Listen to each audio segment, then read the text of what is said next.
میرے عزیزوں، میرے دوستوں، آج انشاءاللہ تبارک و تعالی میں آپ لوگوں کی سماعتوں کی دہلیز تک غسل کے فرائض اور ہمیں غسل کیسے کرنے ہیں، ہم کیسے پاکی حاصل کر سکتے ہیں، غسل کیسے کیا جاتا ہے، ان ساری باتوں کو میں آپ لوگوں کی سماعتوں کی دہلیز تک انشاءاللہ پہنچانے کی کوشش کروں گا، اور امید کرتا ہوں کہ آپ حضرات اس پر عمل کرنے کی کوشش کریں گے۔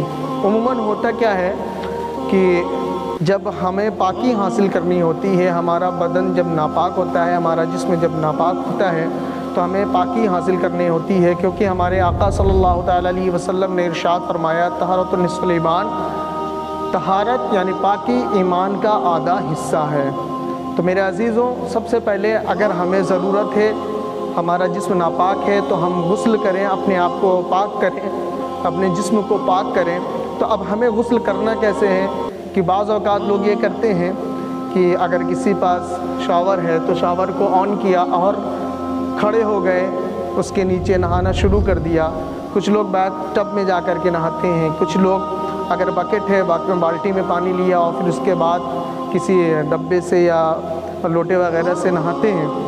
تو اب ہمیں اس طریقے کو نہیں اپنانا ہے۔ ہمارا جسم اگر ناپاک ہے، ہمارے باڈی کے اوپر کوئی نجس چیز لگی ہوئی ہے، یا ہم جو کپڑا پہن کر کے غسل کر رہے ہیں اس پر کوئی ناپاک چیزیں لگی ہیں، تو اسے ہمیں کیسے صاف کرنا ہے، کیسے دور کرنا ہے، اس کو ہمیں سیکھنا ہے۔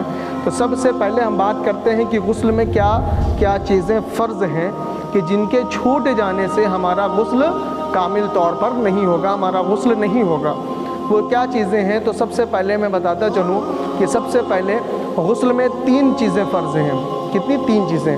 سب سے پہلا کلی کرنا، اس انداز میں کلی کرنا، اس طریقے سے کلی کرنا کہ دانت کے جو جگہیں ہیں، جو کھڑکیاں ہیں، اگر اس میں کوئی چیزیں پھنسی ہے، جو لوگ آج کل کچھ لوگ پان گٹکا تمباکو سپاڑی وغیرہ کا استعمال کرتے ہیں، اگر وہ چیزیں پھنسی ہیں تو اس کو پہلے صاف کر لیں، خلال کر لیں۔ اس کو صاف کرنے کے بعد اس انداز میں کلی کریں کہ دانت کے چاروں طرف اچھی طریقے سے پانی پہنچ جائے اور زبان کی کروٹوں کے نیچے پانی پہنچ جائے۔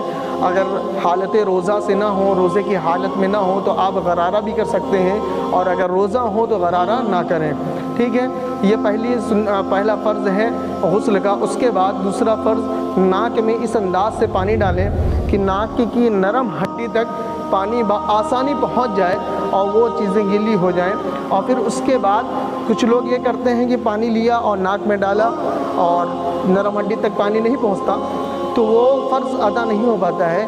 نرم ہڈی تک پانی پہنچانا ہے تو اس انداز میں پانی لیں، ہاتھ میں پانی لیا، ناک میں رکھا، ہلکا سے سانس اگر آپ اندر کی طرف کھینچیں گے تو پانی آسانی سے نرم ہڈی تک پہنچ جائے گا۔ یہ دوسرا فرض۔ تیسرا فرض کیا ہے کہ سر سے لے کر کے پیر تک، یعنی سر سے پاؤں تک پانی کو بہانا، اپنے جسم پر پانی کو بہانا، یہ تیسرا فرض ہے۔ اگر بال کے نوک کے برابر بھی جسم کا کوئی حصہ سوکھا رہ گیا جہاں پر پانی نہ بہا تو آپ کا غسل نہیں ہوگا، آپ کا فرض چھوٹ جائے گا، اور جب فرض چھوٹے گا تو غسل نہیں ہوگا، جب غسل نہیں ہوگا تو آپ کی عبادتیں مقبول بارگاہ میں نہیں ہوں گی۔ تو میرے عزیزوں، تو 3 چیزیں فرض ہیں، یہ ہم لوگوں نے سماعت کر لیا۔ اب ہمیں غسل کرنا کیسا ہے اسے ہم بتاتے ہیں آپ لوگوں کو۔ آپ ذہن میں رکھیں کہ اگر آپ کے جسم کے اوپر کوئی ناپاک چیز لگی ہے یا کپڑے کے اوپر کوئی ناپاک چیز لگی ہے تو سب سے پہلے آپ اس کو دور کریں۔ اگر آپ دور نہیں کریں گے، لوگوں کا کام یہ ہوتا ہے کہ کچھ لوگ انہیں نہیں معلوم ہوتا ہے، لاعلمی کی وجہ سے، جن کے نالج میں نہیں ہوتا ہے، تو وہ یہ کرتے ہیں کہ پانی لیا، ڈالا، شروع کیا اور ہاتھ مارا تو پتہ چلا کہ پورے جسم پر نجاست پھیل گئی۔ کپڑے پر نجاست لگی ہے، جس کپڑے کو پہن کر کے ہم غسل کریں تو وہ کپڑا بھی پورا ناپاک ہو گیا، اور جس برتن میں وہ ناپاک پانی جا کر کے لگے گا اسے بھی نجس کر دے گا۔ تو سب سے پہلے ہم اسے اچھے طریقے سے اپنے باڈی سے ناپاک چیزوں کو دور کر دیں، جو نجاست لگی ہے یا کپڑے میں لگی ہے تو اسے دور کر دیں۔ پھر اس کے بعد خیال رکھیں کہ اگر ہم باتھ روم کے اندر یعنی بند جگہوں میں اگر غسل کر رہے ہیں، نہا رہے ہیں، تو ہم وداؤٹ کلاتھ یعنی بغیر کپڑے کے بھی آپ غسل کر سکتے ہیں، وہ بند جگہ ہو۔ اور اگر کھلی جگہ ہے، یہ جنس کی بات میں کر رہا ہوں مردوں کے لیے، اور اگر کھلی جگہ ہے تو وہاں پر ناف سے لے کے گھٹنے تک مردوں کو چھپانا ضروری ہے، کیونکہ یہ ستر ہے، ستر کسی غیر کے سامنے کھولنا حرام ہے، تو اسی لیے اس کو چھپا کر کے ہم غسل کریں، ٹھیک ہے؟ ہمیں اپنے ستر کو چھپانا ہے اگر کھلی جگہ میں ہے۔ اور لیڈیز کے لیے یہ ہے، عورتوں کے لیے یہ ہے کہ وہ کوئی کپڑا وغیرہ لپیٹ کر کے ہی غسل کریں، اور بہتر ہے کہ وہ بیٹھ کر کے غسل کریں، ٹھیک ہے۔ اب یہاں پر ہم بتاتے چلیں کہ ہمیں غسل کرنا کیسا ہے، تو ہم نے بتایا کہ غسل میں فرائض کیا ہیں اور کیسے ہمیں اپنی باڈی سے، اپنے کپڑے سے نجاست کو دور کرنا ہے۔ اب یہ یہاں پر ہم نے نجاست کو دور کیا، اب اس کے بعد ہم اسٹارٹ کرتے ہیں۔ تو سب سے پہلے ہم اپنے نجاست کو دور کرنے کے بعد پاخانہ اور پیشاب کی جگہوں پر پانی ڈالیں، وہ اس کو صاف کریں، اس کو دھلیں۔ پھر اس کے بعد ہم اپنے ہاتھوں کو جس طریقے سے وضو میں دھلتے ہیں اس طریقے سے دھلیں 3 بار، اور کلی کریں۔ کلی میں خیال رہے کہ غسل کا فرض ہے، کوئی بھی چیزیں باقی نہ رہیں، اگر کچھ دانت وغیرہ میں پھنسی ہیں کچھ چیزیں تو اسے صاف کر لیں۔ پھر اس کے بعد کلی کر لیں اچھے سے۔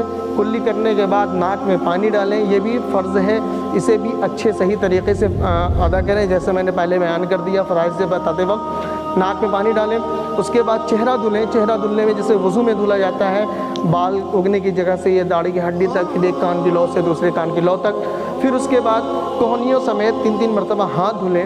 دھل لینے کے بعد سر کا مسح کریں۔ مسح کرنے کے بعد جس طریقے سے ہم پورا مکمل وضو کرتے ہیں ویسے ہی ہمیں وضو کرنا ہے۔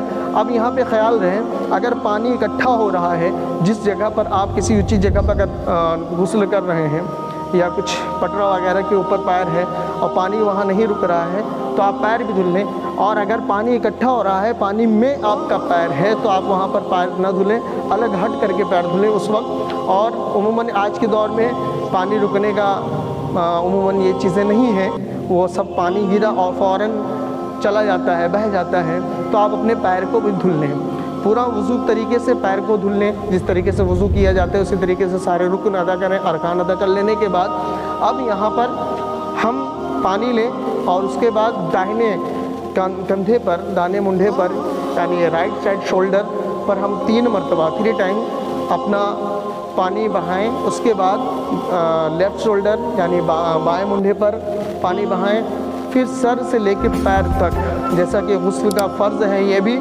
کہ پورے جسم پر پانی بہائیں، تو سر سے لے کر کے پیر تک اچھے سے ہم پانی بہائیں۔ خیال رہے کہ بال کے نوک کے برابر بھی کوئی جگہ باقی نہ رہے، اور اگر رہ جاتی ہے، چھوٹ جاتی ہے وہ جگہ تو آپ کا غسل نہیں ہوگا، آپ کا فرض ترک ہو جائے گا، فرض چھوٹ جائے گا، اور فرض چھوٹنے کی وجہ سے آپ کا غسل نہیں ہوگا۔ تو جس جگہ پر اگر کوئی فیٹی باڈی ہے، کوئی بھاری بھرکم بدن والا شخص ہے، تو وہاں پر اگر پانی نہیں پہنچ رہا ہے، یا کوئی بھی ادروائز کوئی بھی بندہ اگر پانی نہیں پہنچ رہا ہے تو اپنے ہاتھوں سے وہاں پر پانی کو پہنچائے، اس جگہ کو گیلی کرے، تاکہ جب وہ پانی ڈالے تو آسانی سے پانی اس ساری جگہوں پر پہنچ جائے۔ کسی کی اسکن جو ہوتی ہے وہ روکھی ہوتی ہے تو وہاں پر پانی پہنچنے میں بہت ہی دقت ہوتی ہے، وہ پانی نہیں پہنچ پاتا، تو اپنے ہاتھوں سے ایسی جگہوں پر ہر جوائنٹ کو دھیان میں رکھیں کہ جو جوائنٹ ہے ہمارے وہاں پر بھی ہم پانی کو آسانی سے وہاں پر پہنچانے کی کوشش کریں، پانی کو بہہ جانے دیں، اور اگر باقی رہ گیا تو ہمارا غسل نہیں ہوگا۔ تو امید کرتا ہوں کہ یہ ساری باتیں آپ لوگوں کے سمجھ میں آ گئی ہوں گی انشاءاللہ، اور اللہ تبارک و تعالیٰ سے دعا ہے کہ پروردگار عالم ہم سبوں کو نبی کی سنت پر اور صحیح معنوں میں آقا علیہ الصلوۃ والسلام کی بتائی ہوئی باتوں پر عمل کرنے کی اللہ تبارک و تعالیٰ توفیق و رفیق عطا فرمائے۔ السلام علیکم ورحمۃ اللہ تعالیٰ وبرکاتہ۔